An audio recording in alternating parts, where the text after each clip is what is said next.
Hey, Savvy Social Workers. Today we are going to get into some best and most questions from all of the units. Just a little practice on showing you guys what to expect on the exam when it comes to answering best and most questions. These two types of questions are similar in nature, however, they do have different meanings. So, both of them, we want to make sure that we're focusing directly on meeting the client where they are emotionally and/or situationally. But when we have a best question, we are looking to do what's most beneficial for them. And when we have a most question, we're usually doing what makes the most sense in the situation. Sometimes this can be a little different, but usually, again, y'all know I stress that there's nothing absolute about this exam, meaning that there's never an always this or never that. But usually, for best questions, we're looking for the most beneficial. So I tell people to remember best by the word beneficial and most by what makes the most sense, okay? So let's get into the first question, which is going to be from Unit 1, and it is a best question. A social worker is seeing a 66-year-old woman to help her adjust to retirement. The woman states that she always wanted to be a teacher, but worked all her life in the family insurance business. Given her stage of psychosocial development, the social worker's best response is okay. So it says that you are seeing a 66-year-old woman. So this 66-year-old woman is definitely going to be your client. And it says is seeing. So I would just allude that this is a client that you have already begun working with. A lot of times with these Unit 1 questions, the phase of the helping process is usually not important or not that relevant, but I like to pull it out just for repetitious reasons because, it's good to just get in the habit of calling it out when they provide a phase of the helping process, regardless if it's going to be useful or not. But usually for Unit 1 questions, they are not as useful as they are when it comes to Unit 2 and especially Unit 3 questions, okay? So back to the question, our presenting problem is this 66-year-old woman needs help adjusting to her retirement. That is going to be the presenting problem, which is going to be the initial situation or what brought the client in, something of that sort, okay? So now the woman states that she always wanted to be a teacher but worked all her life in the family insurance business. Okay, so here's where I am going to deem our priority focus. And notice that I'm saying priority focus and not necessarily problem, because again, I know that this is a Unit 1 question, and so a lot of times it will be a focus and not necessarily a problem like it is or like it would be in Unit 2 and Unit 3 questions. So again, priority problem, priority focus, same difference, but just to keep it in context, I wanted to explain that. So the priority focus here is that what I put in red, I'm not going to read through it again, but what I put in red, okay? So now it gives us a snippet given her stage of psychosocial development. So that lets us know that we are focusing on Erickson's stages of psychosocial development. The social worker's best response. So remember, I told you best means most beneficial. So you're looking for the response that's going to be most beneficial or that's going to best benefit the client, okay? So in addressing the priority focus or the priority issue, okay? So we're looking for the best response that's going to best benefit this woman who states she's always wanted to be a teacher but worked all her life in the family insurance business, okay? And just keep in mind that we're helping her, that she is here because she is seeking help to help her adjust to retirement. All right. So would the best response be A, to remind her how well she did in the insurance business? Is that going to address her stating that she always wanted to be a teacher, but worked all her life in the family insurance business? Is it going to be the most beneficial, or is it going to best benefit her to remind her how well she did? Well, it sounds like, she didn't really live up to her dream job. So we don't want to really, kind of hone in on what she did in the insurance business. So I would eliminate that. That's not going to be the best response. B, to encourage her to go back to school to pursue a teaching degree because it's never too late. Is this something that we would want to do? We can pause this. This is going to be the best response. We don't know yet, so I'm just going to pause this. C, to validate her feelings and help her find a suitable alternative to professional teaching. This is definitely something we can do, so I would pause this as well because this is acknowledging and validating her feelings of always wanting to be a teacher, as well as helping her in some kind of way get a sense of fulfillment from that. So I will pause that as well. And D, to help her come to terms with her regrets. Definitely going to eliminate that. That is just not empathetic at all. So that's not going to be the best response. That is not going to best benefit her. So now, either we encourage this 66-year-old woman to go back to school to pursue this teaching degree, since it sounds like she has a little bit of regret here, or we can validate her feelings and help her find a suitable alternative to professional teaching. So this woman is experiencing despair, and she's 66 years old, so she's in that phase because remember, the snippet wants us to focus on the psychosocial stage of development. So this is the integrity versus despair. So helping her to develop some integrity as much as possible late in life will help her feel as if she has fulfilled her purpose, okay? When we're looking at answers in D that we eliminate, that kind of invalidates her feelings, okay? And then when we look at B, which is what we are still considering, this is kind of advising her to go back to school or encouraging her to go back to school. And that may be unrealistic given, her age, which it is never too late, and just given the fact that she's already retired and just trying to adjust to retirement. So it may not be the best or the most beneficial, should I say that, to respond in just trying to advise her to go back to school. So the best response in this case would definitely be C, to validate her feelings and help her find a suitable alternative to professional teaching. Problem solving ways to fulfill this teaching desire, perhaps through volunteer work, being a big sister, or mentoring students may help her feel as if her calling is aligned with her integrity. So again, she is 66 years old and she is in the psychosocial stage of integrity versus despair. She appears her priority focus or her priority problem seems to be she's feeling a little bit of despair because she's always wanted to be a teacher and did not get to become one.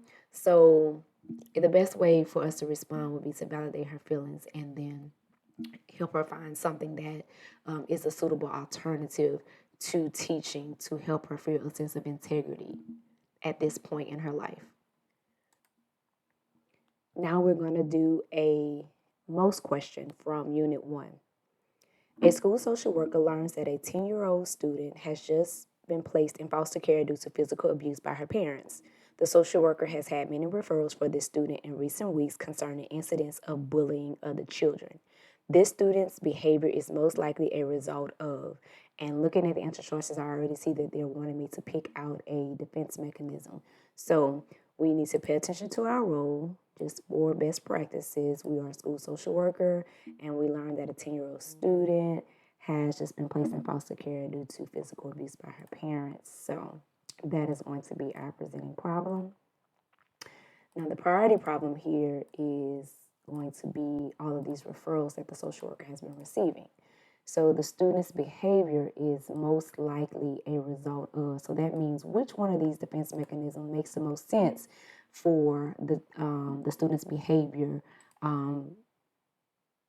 concerning the incidents of bullying other children, okay?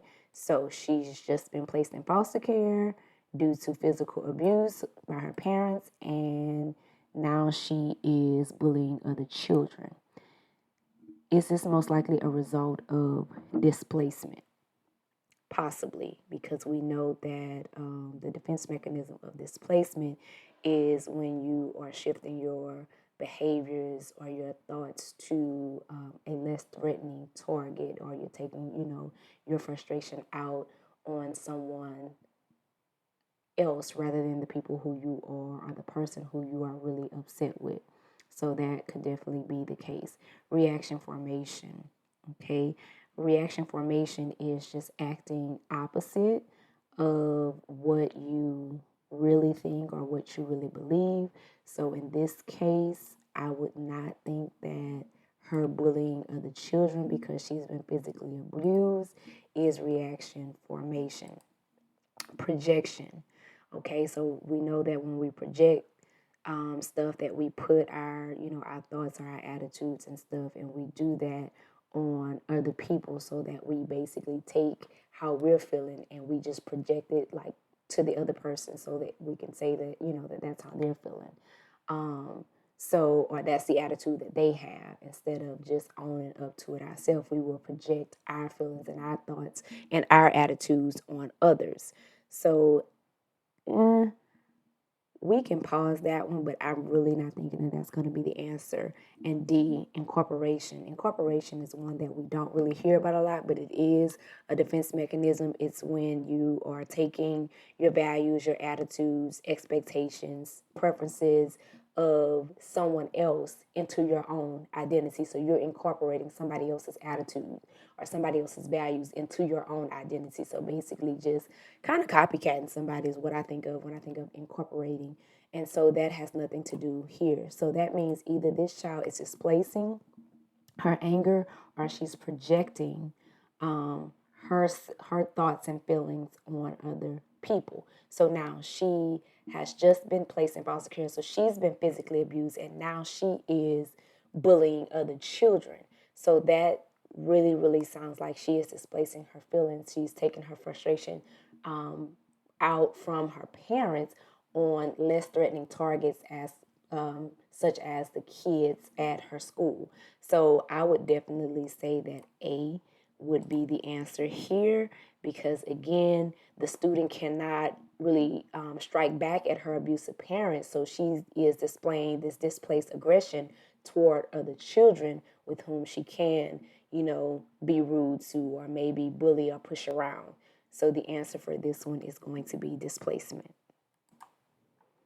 All right, now we're going to do a best question from Unit 2. A school social worker has been informed that a student has been involved in an accident which has caused permanent physical disability. In order to best meet this student's needs, the social worker should be sure to assess the. Okay, again, we are a school social worker. That's our role.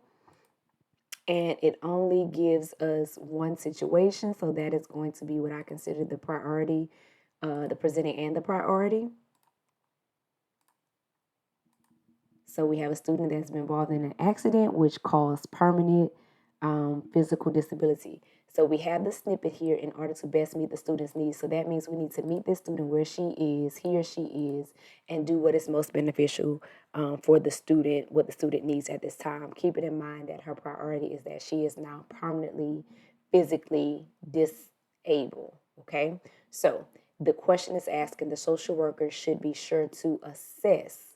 All right, so we are assessing the impacts on the student's psychological and our social functioning. This is definitely something that we will want to assess. Is it going to be the best or the most beneficial? Don't know yet. We're going to pause it. One thing that I do want to mention here, especially with best and most questions, sometimes 3, if not 4 of the answers could be correct. This is a good time for you to now prioritize the answers. Usually I tell people don't worry about trying to put them in order or whatever, but with best and most questions, a lot of times because they're asking you which one is the best, which one makes the most sense, you do want to prioritize those answers. So B, would we want to be sure to assess special physical accommodations required in school to facilitate maximum independence? We can definitely do that as well. So we'll pause that. Is that going to best meet the student's needs? At this time, we will see. Let's pause that as well. Should we be sure to assess the need for physical therapy given that the accident occurred early in the life course? Well, they say that she's permanently physically disabled. So, assessing her need for physical therapy is also probably not going to be a role of the school social worker in this case. So, I'm going to eliminate that. And then D, assess the mobility of both the arms and legs given that physical limitations exist. Why would we want to do that? Like, I can't think of any reason, so I'm just going to eliminate that. It says it caused permanent physical disability. So we're not physical therapists or anything like that. We are school social worker, which is why when they give you the role, you pay attention to it and you only respond within the realms of the role that they give you. So now we are needing to be sure to assess either the impacts of the students' psychological and or social functioning. We know what's going on with her physical, or we want to assess the special physical accommodations required in school to facilitate maximum independence. Which one would best meet this student's needs? Both of these are important. So this is a question where you can, kind of be going back and forth between two. Do we need to, is it best for us to assess her psychological and social needs, or is it best for us to attend to some physical accommodations required in school? Is that going to be, our role? What we need to do either way? Okay.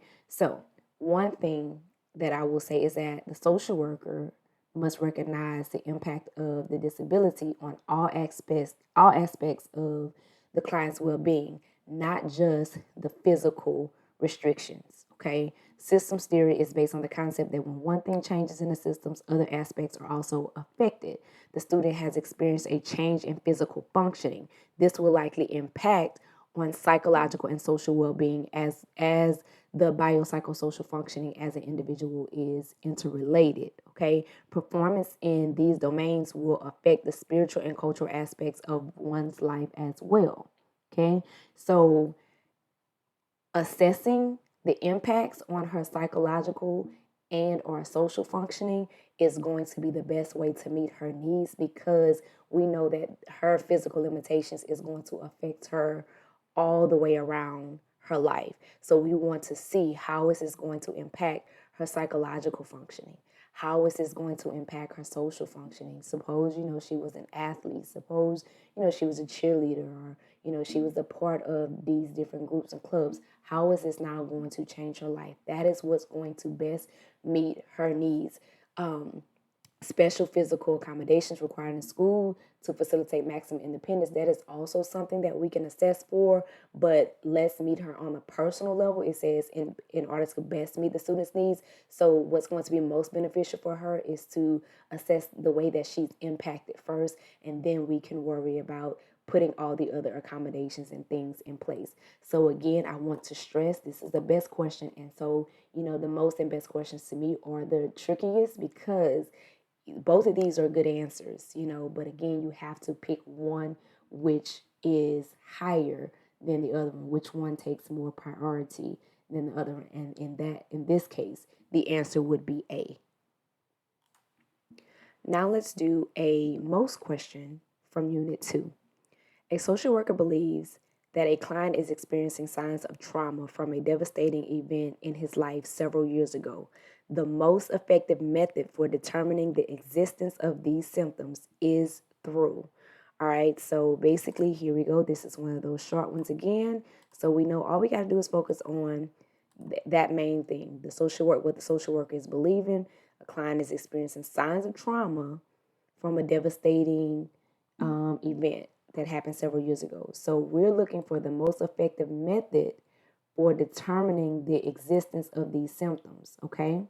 So actually, if I would do anything, I would go ahead and make this the presenting, and then this would be my priority focus, because that is what I'm looking for. I am looking for, okay, what is going to be the most effective method for determining the existence of these symptoms, specifically meaning signs of trauma. So how are we going to determine the client's signs of trauma? Is it through subjective self-reports by the client? So basically just leaning in and listening to what the client is telling you about himself. That is definitely a way to determine signs of trauma. So we're going to pause that. Is it through psychological testing of the client in a controlled setting? You can also determine signs of trauma by psychological testing, but remember this is a most questions. So again, with most questions, you're looking for what makes the most sense for whatever the priority is. Now, here's where I tell people, okay, so we know A is plausible, B is plausible. So to make it easier for me, I start weeding away right at that moment. So I know that both of these are plausible. So out of the two, which one is going to be the most effective? Okay, is it going to be the self-reports or the psychological testing? For me, I am going to say the self-reports because what a person reveals to you about themselves usually in these situations is going to, for me, hold a little bit more weight than just the psychological testing. However, psychological testing is also extremely important. But if I had to scratch one out of the two, because this is the most question and I normally kind of go through them like that and compare them answer by answer, I would scratch B over A. Now we have C, objective data contained in the client's file. So we know that subjective information is basically what the client sees and says. And objective is what we observe, what is observed. So I remember subjective is seen and objective is observed. So the most effective way to determine if signs of trauma exist by looking through the client's file, I'm going to eliminate that. Getting information from the client's file, that is not going to be the most effective way to tell if this client is really experiencing signs of trauma. So I can eliminate that. And then D, a medical evaluation of the client by a physician, which is also another good answer. So y'all see how these most questions work. And this is why it seems like, oh, all of them could be right because they all can be right. But which one is the most effective? Which one makes the most sense of being the most effective method? So look for the most effective method. If you were trying to determine if a client has signs of trauma, would you listen to what they are telling you, how they feel, and the signs and symptoms that they're experiencing? Would that be the most effective way, or would a medical evaluation be of the client be the most effective way? Again, this one, D, to me is still kind of like B, except for it's medical. Now I would rule out D over B. I would choose B over D because signs of trauma is more psychological than it is medical. So yes, there are some medical evals that can, pick up on signs of trauma, but not so much like a psych eval. So I would eliminate this, and if I had to choose between two, it would definitely be A and B. But again, I am going to stand on A because I feel like what the client reports to me about their own experiences and their own traumas is going to be most important and most effective for me. The question is requiring that we know the effects of trauma. So, these signs can be, physical problems, they can be mental health problems, all of that. So, of course, those physical problems can be evaluated medically, like things like being tired, muscle tension, shaky hands, sweaty palms, racing heartbeat. All those things are physical things that can be evaluated medically. However, that could also be told to you by the client. The client can also say, my heart is racing all the time, which is pretty much what they're going to tell the medical doctor as well. So these things are best assessed by speaking with the client. Understanding the client's thoughts and feelings is essential to determining the impacts of these stressful life events on their well-being. So just basically understanding it from their perspective and their point of view is going to be the most effective way in determining that their signs of trauma do exist. And then, from then on, you can send them for psychological testing and things of that nature. But subjective self-reports by the client, understanding their thoughts and feelings from them is essential to determining how they are impacted. So the answer for this one would be A. All right, now we're going to do a Unit 3 best question.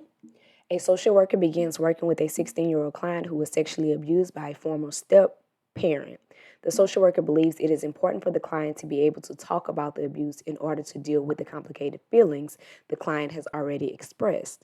The client tells the social worker that talking about the abuse is painful and asks not to proceed in their way. What is the social worker's best response? So again, we are a social worker and we begin working. So we are at the beginning of the helping process. So that means our focus should be on engaging our client. And so our priority problem is we're working with a 16-year-old who was abused by their step parent. Okay. The social worker believes it is important for him to talk about it, but the client tells the social worker it's painful and they don't want to do that. Okay, so that's where our priority is going to lie, not in what the social worker believes in this case, but the fact that the client is like, I get what you're saying, but it's too painful and I'd rather not proceed in that way. I'd rather not talk about these feelings. What is going to be the social worker's best response?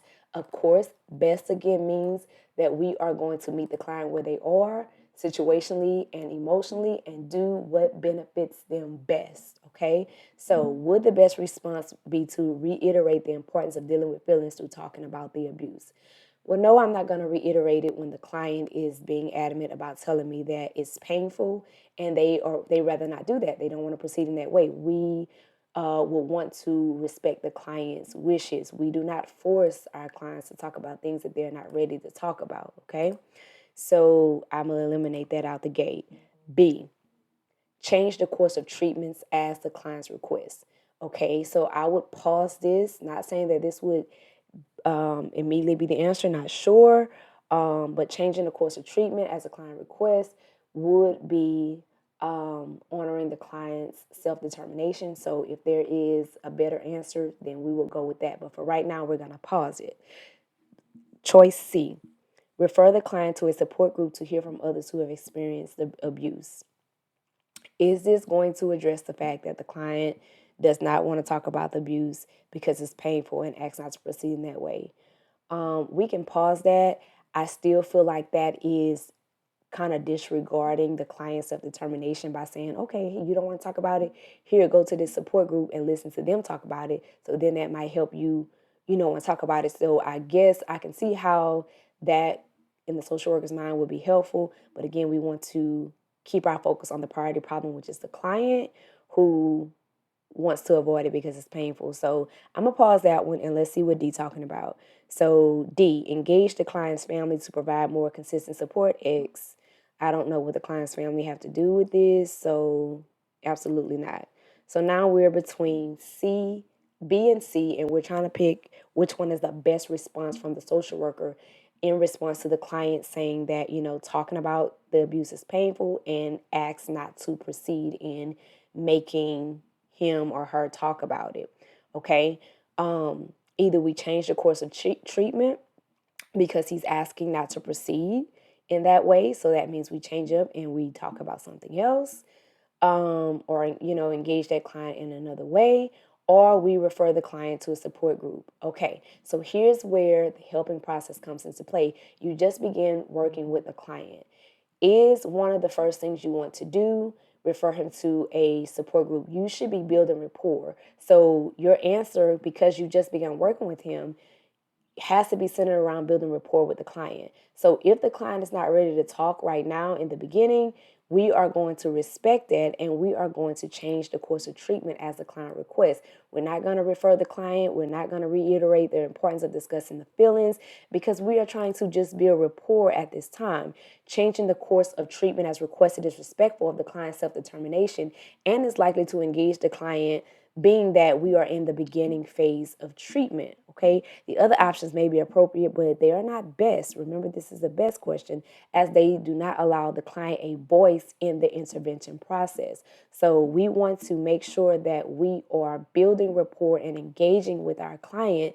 And so in the beginning, we're trying to build that trust and develop that therapeutic relationship, and just referring them to a support group is not going to do that. It's not going to build a therapeutic relationship or engage the client with you, the social worker. So just change the course of treatment, and let's maybe talk about other things, get to know the client in other ways, and then build our way up to having the client get to a point where he or she feels comfortable talking about what happened. So B would be the answer for this one.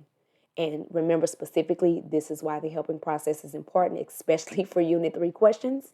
I stress that all the time because it is going to determine the answer you need to pick based off of where you are in the helping process. Like Unit 3 questions, you're always usually using the helping process. Okay, so now we're going to do a Unit 3 most question. A social worker meets with a client who is chronically mentally ill. The client often refuses to take psychotropic medication but does not yet exhibit symptoms of active psychosis. What approach is most likely to help the client achieve long-term optimal functioning? All right, so we meet with, that tells me this is something new. And we have a client who's chronically mentally ill. That's going to be our presenting issue. All right. So remember, we're in the beginning with this client, so we should be trying to build rapport, gather information, those types of things, establish the therapeutic alliance, all of that. So the client refuses to take his medication. That is going to be our biggest problem here, but he does not yet, so he's chronically mentally ill, but he does not yet exhibit symptoms of active psychosis. So the question is asking, what approach is most likely going to help the client achieve long-term optimal functioning? So we're looking for an approach that's going to make the most sense to help this client achieve long-term optimal functioning. All right, would that approach be developing a behavioral program to enhance medication compliance? I'm going to pause that because the priority problem here is that he refuses to take his medication. So medication compliance is definitely going to be important. Is that going to be most likely thing to do? That makes the most sense. We shall see. Option B, referring the client to a day treatment center. So is this going to address the fact that he's refusing to take his medications and help him achieve long-term optimal functioning? Well, I don't see how referring him to a day treatment center is going to address the fact that he's refusing to take his medication. Because remember, we're bringing everything back to the priority problem, but we're also going to answer what the question is asking. Okay, so we're focused on trying to get this client to achieve long-term functioning, but it has to do with him refusing to take his medications, okay? And he's not yet exhibiting active psychosis, so we want to make sure that he doesn't do that. So C, referring the client for long-term hospitalization. Is this going to be make the most sense to help this client achieve long-term optimal functioning by putting him in the hospital long-term because he's refusing to take his medication? Is that going to be optimal functioning? Let's just pause that. And then D, arranging for medication to be administered by a visiting nurse. Well, if he's refusing to take his medication, having a nurse go over there to give him medication that he's refusing is, kind of counteractive. So I am definitely not going to say that this is going to most likely help him achieve, because it's not that he can't take the medication. He does not want to comply with the medication. So having a nurse go over there, she's probably going to just be wasting her time because he does not want the medication. So, and we definitely can't make the nurse go force the medication upon the man. So that means it's going to either be A or C, develop a behavior program to enhance medication compliance, or refer him for long-term hospitalization. Okay, so that is what we're trying to do. We're trying to see which one would help him achieve long-term optimal functioning, okay? So he's chronically mentally ill, but we want to focus that he's not yet exhibiting symptoms of active psychosis, even though he's chronically mentally ill. So in order for him to keep this long-term optional functioning, he don't need to start taking his medication. Okay? So which way will, I guess, help him do that? Is it developing a behavioral program to enhance medication compliance, or just putting him in a hospital? Okay? The only approach that most likely to help the client achieve long-term optimal functioning is medication compliance. Developing a behavioral program to assist in doing this rather than just locking him up or sending him to the hospital, again, trying to force him to take the medication, is going to better honor his self-determination if we develop some type of behavior program that he agrees to achieve his medication compliance versus putting him in a hospital and trying to force him to take the medication. By developing this behavioral program, it is less restrictive, okay? So in order for him to achieve the long-term optional functioning, we want to keep in mind his self-determination and do what's less restrictive. So, like I said, putting him in the hospital again is not really honoring his self-determination. That's still going to be kind of forcing him. So again, we want to do what makes the most sense.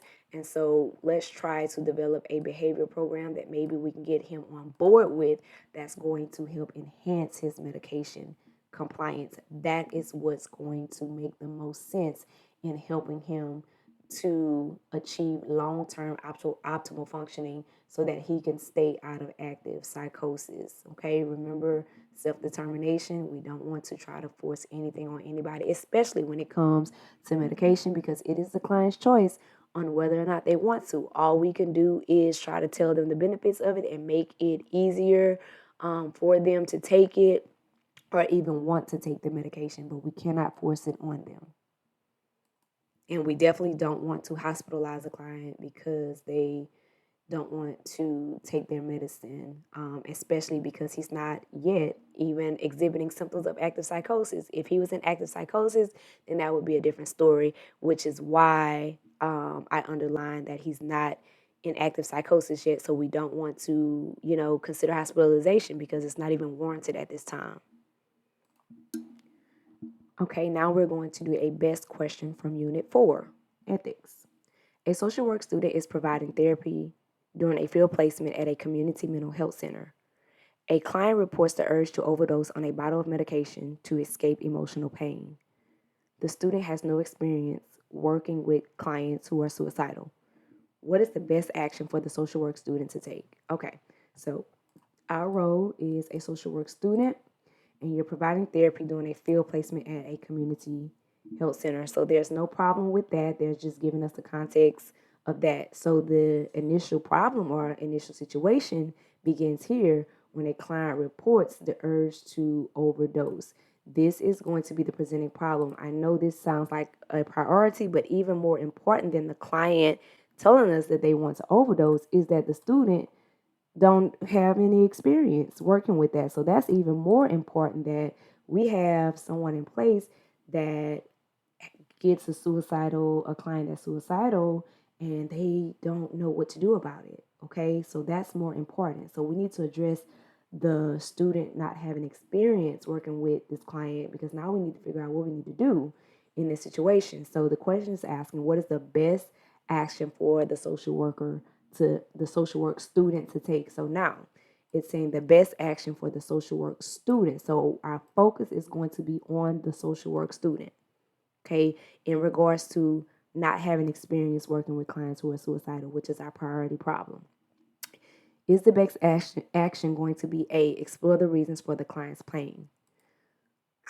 That's not going to address that she has no experience, so that's not going to be the best or the most beneficial, because again, we're trying to do what best benefits the student, what would be most beneficial for the student. So exploring the reason for the client's pain is not going to address her not having experience. Contract with the client for safety. Again, she doesn't have experience. I'm going to keep bringing it back to the priority problem. She has no experience on what she's doing, so contracting with the client for safety. And so he already has an urge to overdose. It may be a little too late for a safety plan anyway, but because she has no experience, we need you to get out the way, pretty much. So C, bring the supervisor into the session. That definitely sounds like what I would recommend. But let's see what D says. Inquire about access to medication. Of course, that has nothing to do. Again, that's still addressing the client. In this case, the question is asking us to address the student, okay, and the student's problem of having no experience, okay? In situations where a social worker requires expert information that he or she lacks, it is always prudent to first seek the supervisor's guidance. This case involves suicidal ideation, and the social worker is a student, okay? The urgency of the matter, coupled with the fact that the field supervisor is at the first level of authority, the best response is to include the supervisor in the session. So because this is a student, she needs to go get her supervisor right away. She doesn't know what to do. Her supervisor is her first level of authority. She needs to go in and get her supervisor right away. That is going to be the best course of action and the most ethical thing to do in this situation. Again, I want y'all to pay attention how I continue to focus on the priority problem. I know that, when it comes to suicide, we want to address the suicide. But yes, we are still going to address the suicide, but we're going to get our supervisor to do it because we don't know what we're doing. That's the priority problem. And I want to stress that, which is why we don't want to worry about doing contracts for safety and all of that because we don't know what we're doing. So let's just get out the way. All right. So yes, the answer will be C. All right, now we're going to do a most question from Unit 4. During her first session with a social worker, the client asked the social worker questions about her age, income, and background. The social worker's most appropriate response is 2. All right, so this is just a basic question, and this is basically you, the social worker, knowing what you need to do when a client is asking your personal business. So again, they're asking you what's the most appropriate response. So what response makes the most sense? Remember, you're in the first session with this client, so you're trying to engage and build rapport, but the client starts asking you your personal business. What is going to be the most appropriate way to respond to this client? A, state that the answers are not related to therapy purposes. Yeah, but that's kind of blunt. So that might not be the most appropriate response because we're trying to build rapport, and that answer does not really facilitate that. So ask the client why she is asking the questions. That's definitely something that we could do. Is that the most appropriate? Let's just pause it. C, answer the questions as honestly as possible. No, we're not going to do that because she don't need to know all our business, my income, my background. Oh, no, that's just too much. Or say nothing. Well, again, we are trying to build rapport, so we don't want to just say nothing. So in this case, the most appropriate response would be to ask the client why she is asking these questions. By asking her that, the social worker is turning the focus of the discussion back on the client and is reminding her that the purpose of therapy is to discuss the client's own issues and not to explore the social worker's business, okay? Answering the questions will focus the therapy session on the social worker, not the client. Saying nothing, of course, may upset the client or confuse the client and divert the client from the purpose of the session. So the social worker should state the answers are not related to therapy purposes, but the best way to answer the question is to ask the client why he or she is even asking the questions, and then turn the session back to being about the client. That is going to be the most appropriate way to respond. We definitely don't want to engage with our clients about our personal lives and our personal business. So the answer for this one would be B, turn that thing right back around on the client and ask her, and it's not like well, why you want to know? It's more of a professional, why are you asking these questions, or why are these questions important to you? And then turn it back around and flip the session to being back about the client. Start asking more questions about the client instead of answering that one. Again, I just wanted to bring to you most and best questions to show you how the majority of these questions or these answer choices within these types of questions can all seem like they're right, but you have to prioritize them and make sure you're always bringing it back to the priority problem. So I wanted to make sure that we honed in on that, because I have had a lot of clients that tell me that they struggle with these types of questions, and primarily because sometimes, like I said, sometimes 3 or 4 of the answer choices are correct, but you have to know how to prioritize the answer choices according to where you are in the process and or what the priority problem is and what the question is asking you to do. If you are not subscribed to my channel, please subscribe now. Like this video, share this video with any colleagues that you feel like it could benefit. Leave a comment. Let me know what your thoughts are about the video, any questions you have, any comments about anything. I am here for it all. Thank you so much for your support. And again, let's continue to get those passes the Savvy way.